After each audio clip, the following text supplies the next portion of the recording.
것 같이 약속의 땅에 거류하여 동일한 약속을 유업으로 함께 받은 이삭 및 야곱과 더불어 장막에 거하였으니 이는 그가 하나님이 계획하시고 지으실 터가 있는 성을 바랐습니다. 믿음으로 사라 자신도 나이가 많아 단산하였으나 잉태할 수 있는 힘을 얻었으니 이는 약속하신 일을 미쁘신 줄 알았습니다. 이러므로 죽은 자와 같은 한 사람으로 말미암아 하늘의 허다한 별과 또 해변의 무수한 모래와 같이 많은 후손이 생육하였느니라. 아멘. 언약을 흘려보내는 한 사람 라는 제목으로 말씀을 보겠습니다. 우리가 지금 여기 딱 끊어지는 말씀이 아니라 지금 몇 주간 계속 반복적으로 이어지는데요. 자, 계속해서 좀 이야기를 이어가겠습니다. 가나안 정탐꾼 12명을 보낸 이야기 우리가 며칠 전에 나눴죠. 근데 잘 이해하기 어려운 게, 물론 이제 12명이 가서 10대 2로 나뉘었어요. 10명은 본 것만 이야기했고 2명은 본 것에다가 그건 하나님이 약속했으니까 우리 그거 믿고 가면 된다. 그러니까 순수하게 보고만 한 거예요. 가보니까 땅이 이렇습니다. 뭐 이렇게 사람들이 이렇게 키가 크고 우리는 메뚜기가, 본 것만 이야기한 거잖아요. 그런데 하나님은 거기에 대해서 뭐라고 지금 말씀을 하셨냐면 이렇게 말씀을 했죠. 그러니까 순종과 불순종으로 나누는 거예요.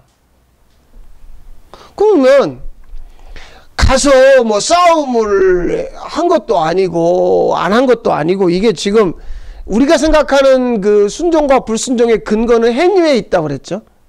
내가 뭘 했느냐 하지 않았느냐. 이제 그 관점으로 보니까 하면 굉장히 뿌듯해요. 나 오늘 주일 지켰어. 나 기도했어. 안 하면 어때요?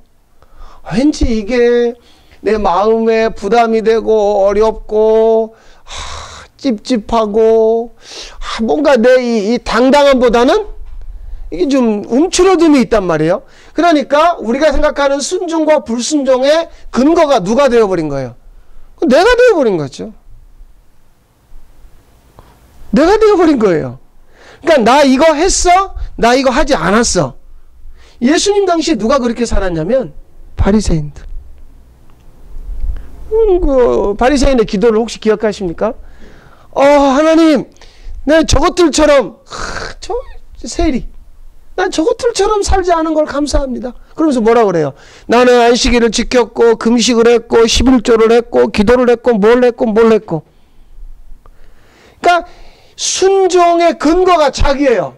그걸로 막 실컷 읊어대는 거죠. 그런데 그날 주님이 제자들에게, 야, 이 세리, 자기 가슴을 치면서 기도한 세리의 기도를 하나님이 받았다.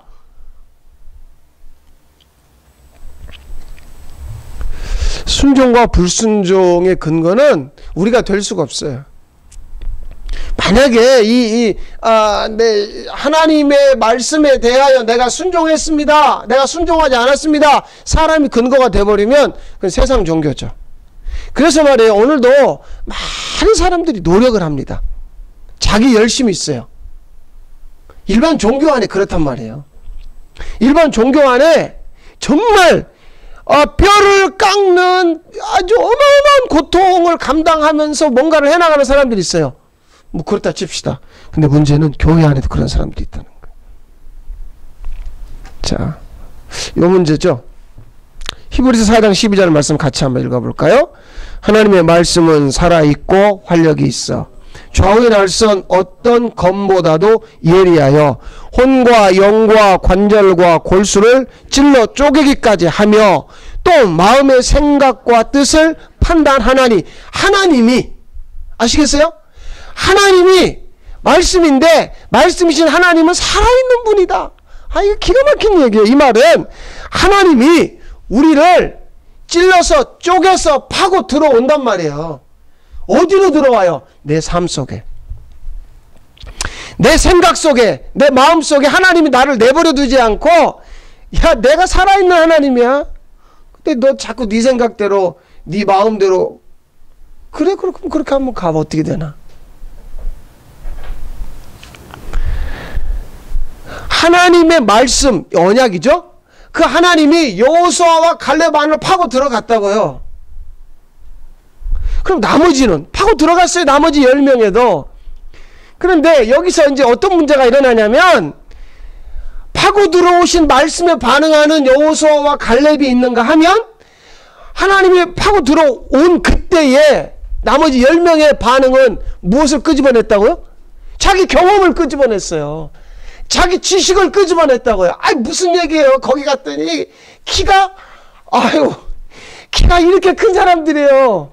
그런데 그 사람들에 비해서 나는 뭐예요? 메뚜기.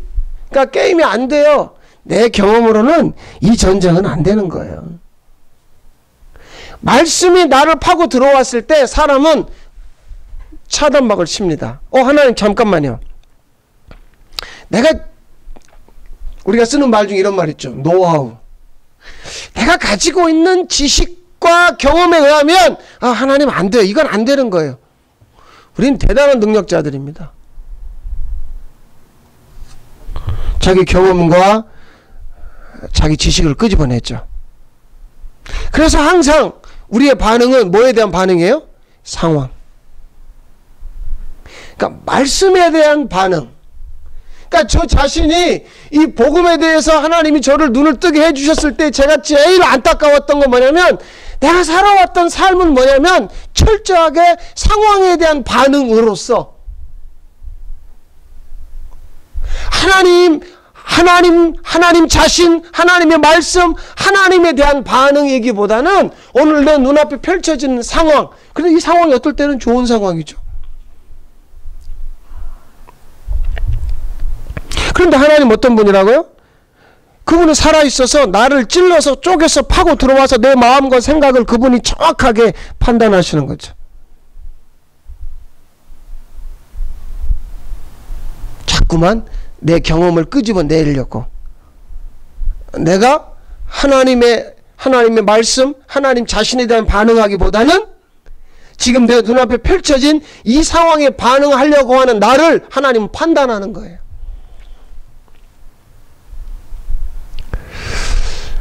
창세기 12장에 가서 갑자기 왜 아브라함이 출연하는가? 그 이유가 있더라고요. 갑자기 말이에요. 하나님 편에서는 아브라함을 출연시켜야 될 필요성이 있어요. 왜 그러냐면 11장에 가면 사람들이 떼거지로 모여가지고 야 우리가 말이지 이렇게 살아서는 안 돼. 똘똘 뭉치자. 뭉쳐가지고 그들이 어떤 행위를 했어요. 그게 뭐냐면 바벨탑을 지은 거예요. 근데 바벨탑을 지은 목적이 뭔 줄 아세요? 우리 이름 내자. 그래서 이 탑을 어디까지 올라가냐면 저 하늘까지 올려가지고 거기서 우리가 하나님과 맞짱 뜨자. 그러면서 하나님의 이름이 아니라 우리 이름 내보자. 그러니까 사람들이 노아 홍수 이후에 이렇게 변해버린 거예요. 그 하나님 편에서는 뭐냐면 아브라함에게 이렇게 약속하죠. 내가 너의 이름을 너의 이름을 내가 복을 주겠다. 거기서요 하나님이 아브라함의 출연시키는 목적이 뭐냐면 자기 이름 내겠다는 사람과 하나님의 이름을 내겠다는 사람을 출연시키는 거죠. 이렇게 세우는 거예요. 그러니까 아브라함 이름이 아니에요. 아브라함이라는 사람을 통해서 하나님의 그 감추어진 이름을 세상에다가 드러낼 새로운 민족이 필요했던 거죠. 오늘 창세기 31장 그 얘기예요. 하나님의 이름을 드러낼 민족, 거기에 야곱이라는 사람 안으로 하나님이 파고 들어갔어요. 근데 파고 들어갈 때 보세요. 자, 31장 3절에 보면 이렇게 말씀하죠. 여호와께서 야곱에게 이르시되 내 조상의 땅 내 족속에게로 돌아가라 그랬어요. 13절 나는 베델의 하나님이라 내가 거기서 기둥에 기름을 붓고 거기서 내게 서원하였으니 지금 일어나 이곳을 떠나 내 출생지로 돌아가라. 자, 그러면 아까 3절에서는 너 조상의 땅으로 돌아가고 13절에서는 출생지로 돌아가라 그랬죠. 그러면 이 야곱이라는 사람과 아브라함이라는 그 손자와 할아버지를 어떻게 연결시킬 거냐는 거죠. 그거를 우리가 며칠 전에 했는데 한 번 더 보십시다. 히브리서, 자, 이제 히브리서 11장으로 돌아갑니다. 히브리서 11장에 9절을 보면 그 비밀이 거기 숨겨져 있죠. 하나님이 야곱에게 너 조상은 누구예요? 그러면 아브라함이죠. 너 태어난 출생지. 근데 이제 조상까지는 우리가 아브라함인 줄 알겠는데 출생지에서 왜 아브라함하고 연결되냐는 거죠. 11장 9절 보세요. 이렇게 되어 있어요. 믿음으로 그가, 아브라함이죠. 아브라함이 이방의 땅에 있는 것 같이 약속의 땅에 거류하여 동일한 약속을 유업으로 함께 받은 자기 아들 이삭 및 자기 손자 야곱과 더불어 장막에 거하였으니. 누가요? 아브라함이. 이게 우리가 놓쳤던 게 뭐냐면, 자 보세요. 아브라함이 100살에 이삭을 낳죠. 100살에 이삭을 낳아요. 이삭이 40에 장가를 가요. 그리고 20년 있다가 60에 쌍둥이 에서와 야곱을 낳아요. 그러면 아브라함이 175세에 죽어요. 그렇게 맞춰보세요. 그러면 100세의 아들을 낳았으니까 60세에 자기 아들 이삭이 60에 아기를 낳았어요. 그때 아브라함 나이가 160이에요. 그러니까 아브라함 나이 160에 손자를 본 거예요. 에서와 야곱. 그로부터 15년 더 살았어요. 그럼 야곱이 몇 살 때 할아버지가 죽은 거예요? 15살 때. 그러니까 야곱은 15년 동안 자기 할아버지와 함께 사는 거죠. 그러니까 여기 9절에 아브라함이 동일한 약속을 유업으로 함께 받은 자기 아들 이삭과 자기 손자 야곱과 더불어 장막에 거하였다는 말이 맞는 거예요. 그러니까 야곱 한 사람을 이야기하는 게 아니라 하나님은 아브라함을 출현시켜 놓고 그 아브라함의 출현을 야곱에게 이어가서 내가 네 할아버지의 하나님이다. 내가 네 할아버지가 약속을 했다. 너 네 할아버지의 땅으로 돌아가라. 네가 그때 태어날 때 네 할아버지가 너를, 그럼 보세요. 손자가 태어났는데 할아버지가 그거 봤어요? 안 봤어요? 봤죠. 그래서 그 손자의 야곱의 이름을 뭘로 바꿔요? 이스라엘로 바꾸잖아요. 그러니까 새로운 이름이 필요했던 거예요. 바벨탑에서 자기 이름을 내겠다는 그 사람들과 대비될 새로운 이름. 무슨 이름이요? 이스라엘. 하나님 편에서 그게 필요했던 거죠. 그래서 하나님이 야곱이라는 사람의 한 사람의 개인의 인생을 파고들어요. 파고들어요. 뭐라고 그래요? 야, 내가 네 할아버지 하나님이야. 내가 네 할아버지한테 약속했어. 이 땅을 너와 내 자손에게 주리라. 그러니까 너 돌아가. 네 출생지로 돌아가. 내가 네 할아버지에게 약속한 그 땅으로 돌아가. 자, 그러면 보세요. 할아버지가, 그러니까 아브라함이 자기 아들 이삭과 자기 손자 야곱하고 함께 살면서 뭘 흘려보냈겠냐 그 말이에요. 언약이라니까요. 15살 먹은 손자에게 이 할아버지가 뭘 흘려보냈겠어요? 아니, 한번 상상해보세요. 아직 지금 손자들이 없으신 분들이 계시는데, 아니, 보통 이야기가 아니에요. 믿음의 조상으로 부름받은 아브라함이요. 자기 아들 이삭에게, 그리고 자기 손자 야곱에게, 야, 손자야, 이제 손자가 5살, 6살, 7살 막 말귀 알아듣고 말을 하기 시작한 그때에 10살 먹은 손자, 12살, 14살, 15살 먹은 손자를 무릎에 앉혀놓고 잘 들어봐라. 이 할아버지의 본래 고향은 갈대아 우르였어. 그때 할아버지 나이가 75세였단다. 그런데 여호와 하나님이 내게 나타나서 말씀하시기를 본토 친척 아비집을 떠나래. 그래서 내가 그 보침 싸서 여기까지 왔다는 거 아니냐. 그런데 25년 동안 네 아버지를 안 주신 거야. 내가 힘들어서 말이지. 내가 잠깐 한눈 팔기도 했고 내가 다른 여자한테 애를 낳기도 했지만 하나님은 나의 방패요 상급이라고 그랬어. 막 그 이야기를 자기 손자에게 흘려보냈단 말이에요. 언약을 흘려보냈다니까요. 얘야, 세상은 사람 조심해야 돼. 짐승 조심해야 돼. 세상에 보증성은 안 된다. 너 세상에서 이렇게 그 세상에 잡다한 지식과 노하우 경험 흘려보낸 거 아니에요. 언약을 흘려보냈다고요. 벌써요. 야곱이라는 사람은 어렸을 때부터 하나님이 그 인생을 파고 들어왔다니까요. 그래서요, 창세기 28장 13절에 가면요, 야곱이요 처음으로 자기 집을 떠날 때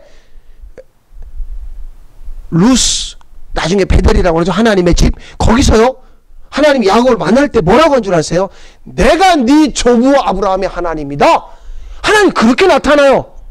내가 네 조부 아브라함의 하나님이다. 내가 네 아버지 이삭이야. 내가 그렇게 우리 할아버지로부터 그렇게 들었던 그 하나님이구나. 아니, 기가 막힌 이야기 아닙니까? 아브라함을, 할아버지를 만나줬던 하나님이 지금 누구를 만나는 거예요? 손자인 나 야곱을 만나는 거예요. 결국엔 그 이름을 어떻게 바꿔요? 이스라엘로 바꾸는 거죠. 그러니까 이 하나님의 완전하신 작업을 보세요. 그러면요, 야곱이 벌써 태어나기 오래전부터 하나님은 계획하는 거예요. 한 사람의 인생에 개입하시기 위하여, 파고 들어가기 위하여 그 하나님의 계획, 아브라함이라는 사람을요 떠나게 하시고, 그로 하여금 믿음의 사람으로 세워지기까지, 그리고 그의 손자 야곱이 태어나서, 그리고 그 야곱이 나중에 이스라엘로 바뀌고 그 이스라엘이 민족이 되기까지 이 하나님의 완전한 계획을 보세요.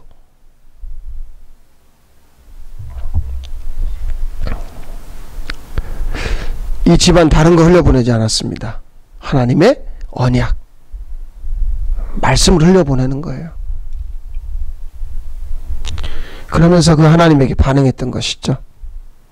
주님은 그들을 죽은 자와 같은 한 사람으로 보았고, 죽은 자 같은 한 사람을 살려내심으로 하나님의 언약을 살려내서 계속해서 언약으로만 이끌어가는 거예요.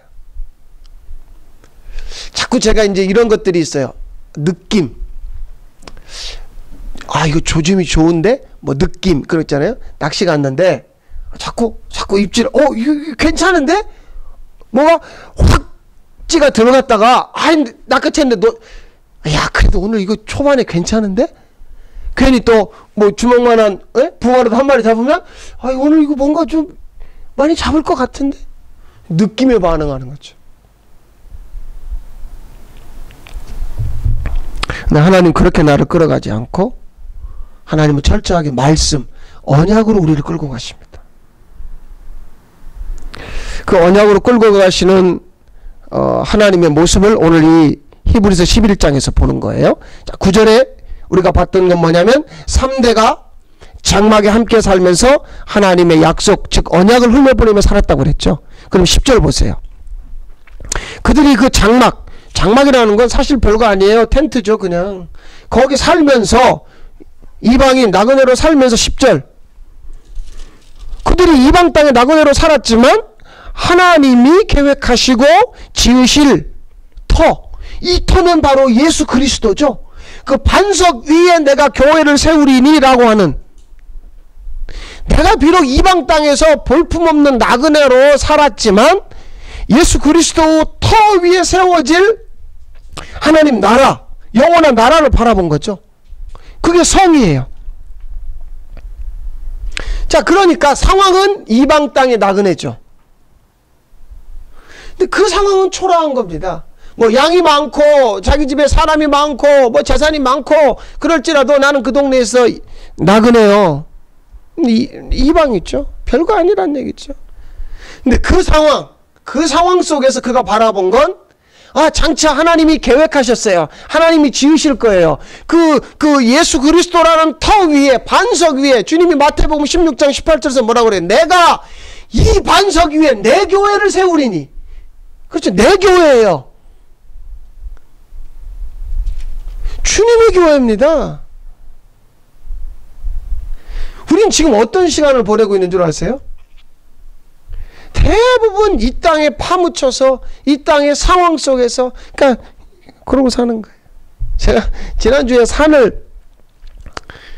금병산을 며칠 갔었어요. 첫날은 이제 몇 명이서 올라가서 도토리, 그런데 벌써 도토리가 이제 이게 끝물이에요. 다 끝났어요. 그러니까 지팡이로 낙엽을 뒤졌더니 막 낙엽 속에 도토리가 얼마나 많은지. 여러분, 도토리를 제가 이렇게 하다가 보니까 어떤 흔적이 있는 거예요. 그러니까 이게 사람의 흔적이 아니야. 뭐가 막 파헤치고 지나간 흔적이 짐승의 발자국이 있어요. 산짐승 중에 제일 도토리를 좋아하는 게 우리는 뭐 다람쥐 뭐 이런 정도로 하는데 실제로는 멧돼지입니다. 멧돼지가 제일 좋아하는 게 다람쥐예요. 아니 저기 도토리예요, 도토리. 근데 멧돼지가 그 낙엽을 파헤쳐가지고 도토리를 이제 먹는단 말이에요. 근데 멧돼지 등치 아시죠? 이러잖아요. 이 바보 같은 놈이 도토리가 어디서 나온다고 생각하는 줄 아세요? 땅에서. 그러니까 어디만 파요? 땅만.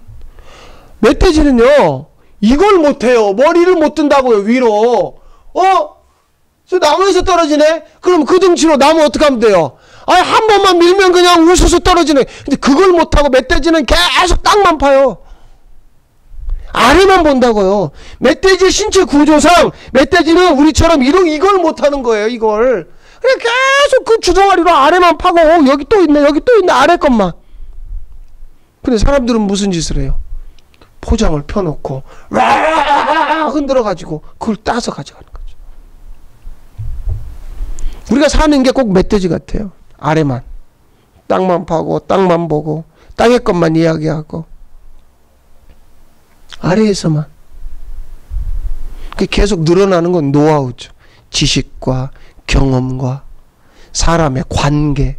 세상을 살려면 이래야 돼 저래야 돼 그러면서 아래 것만 이야기하는 거죠. 그러니까 하나님이 계획하시고 하나님이 지으실 그 성, 그 나라, 그 영원 그걸 못 보게 하는 거예요. 그래서 에베소서 1장에 너희 마음의 눈을 밝히사. 언제 밝혀져요? 지혜와 계시의 영, 성령이 임합니다. 성령이 임하기 전에는 아래 것. 교회도 마찬가지입니다. 땅을 샀어요. 건물을 지었어요. 뭘 했어요. 아래 것만 이야기하는 거예요. 영원한 하나님 나라. 정말 그 영원한 것 말이에요. 영원한 것. 언제 팔릴지.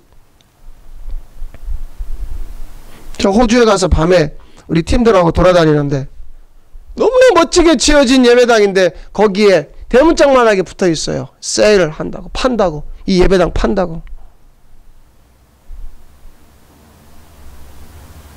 기가 막히게 잘 지어진. 네.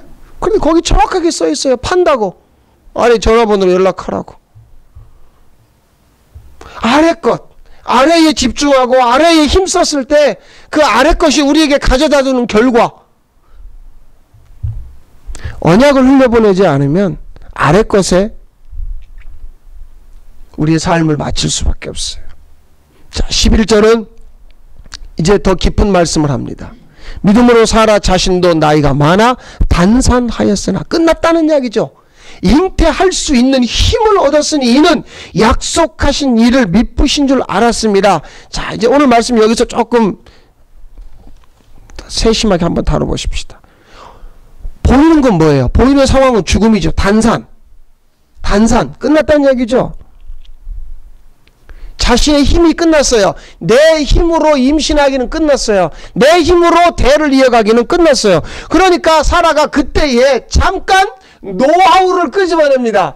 자기 남편 불러요. 여보, 내 경험으로 내 지식으로는 난 끝났으니까 오늘 저녁에 저 여자하고 하룻밤 자라고. 하갈. 일반적인 이야기예요. 아니 사라를 그렇게 나쁜 여자로 보지 마세요. 우리도 다 그런 거 아니에요? 내 상황이 막다른 골목에 도달하면 에이 나는 끝났으니까 이제 딴 데 가서 볼일 보라고. 사라가 그걸 한 거예요. 사라가.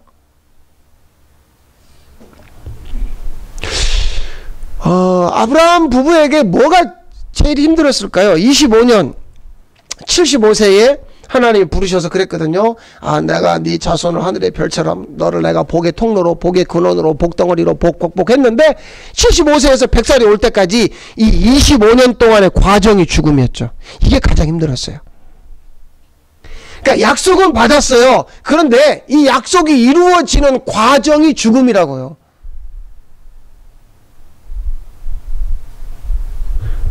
약속하신 것을 금방 주시면 좋을 텐데.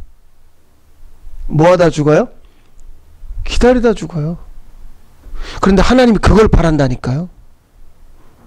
하나님, 나 기다리다 죽게 생겼어요. 그래, 너 기다리다 죽어. 너 죽어야 돼. 너 죽었다니까. 단산, 노쇠, 너 끝났어. 내가 끝났다고 하는 그 자리는 결국 없음의 자리가 되는 거죠. 나 없음의 자리에 주님이 말씀하심으로 오셔서 자, 너 끝났지? 너 죽었지? 너 이제 네 힘으로 임신할 수 없지? 좋다. 이제 시작하자. 말씀으로 언약으로 재확인하는 거죠. 그러면 자, 이 말씀 들어보세요. 사라가 잉태할 수 있는 힘은 약속하신 일을 말미암아서. 나로서는 끝난 거예요. 내 힘으로는 안 돼요. 이제 내 힘으로 임신할 수도 없어요. 다 끝났어. 그러니까 자기 남편한테 여보, 우리 다 끝났어 이제. 하갈도 이제 뭐.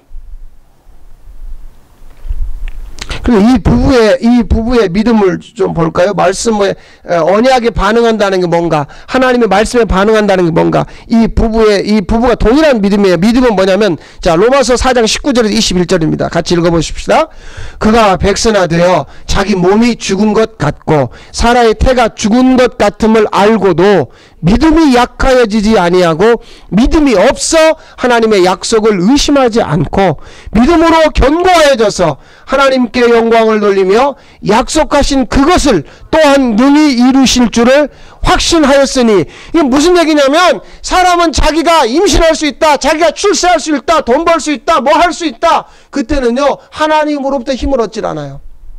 하나님 바라보지 않아요. 하나님 말씀에 반응하지 않아요. 자기 노하우, 경험, 지식, 나에게 반응하는 거죠. 나 할 수 있어 아직은. 근데 그렇게 해서 얻은 것은, 그렇게 해서 얻은 거에 대해서 하나님 말씀하는 거예요. 그건 뭐 네 것이지, 나하고 무관하잖아. 그런데 백선화되어 자기 몸이 어떤 것 같다고요? 죽은 것, 사라의 태가 죽은 것 같음을 알고도. 그러니까 아브라함 부부는 동시에 어떤 자리로 간 거예요? 죽음의 자리, 없음의 자리. 하나님이 그 자리로 유도했다니까요. 하나님이 나를 어떤 자리로 지금 데려가고 있는지를 보세요. 지금 하나님이 여러분을 어떤 자리로 데려가고 있는지 보시라니까요. 우리는 살아남을 자리를 원해요. 그런데 하나님은, 하나님의 사람이라면, 자기 백성이라면 반드시 죽음의 자리로 데려갑니다. 그때 믿음이 약해지지 않고, 믿음이 없어 하나님의 언약을 의심하지 않고, 약속하신 것을 능히 이루실 그분. 하나님 언약의 하나님이라니까요. 그럼 하나님이 언약의 하나님이라면 상황을 좀 반전시키세요. 하나님 멋지게 이때에 말이에요. 유대인들이 그토록 원하는 다윗 왕처럼 말을 타고 메시아가 칼을 들고 멋지게 나타나서 그냥 예루살렘을 확 뒤집어, 그래서 베드로와 요한이 예수님 좌편 우편에 앉는 멋진 모습을 다 그런 거 기대하잖아요. 그런데 하나님은 이사야 53장에 보면 예수님이 세상에 오실 때의 모습, 그 마른 땅에서 나온 연한 순 줄기 같아서 흠모할 모양이 없대요. 말라 비틀어졌대요. 예수님의 모습.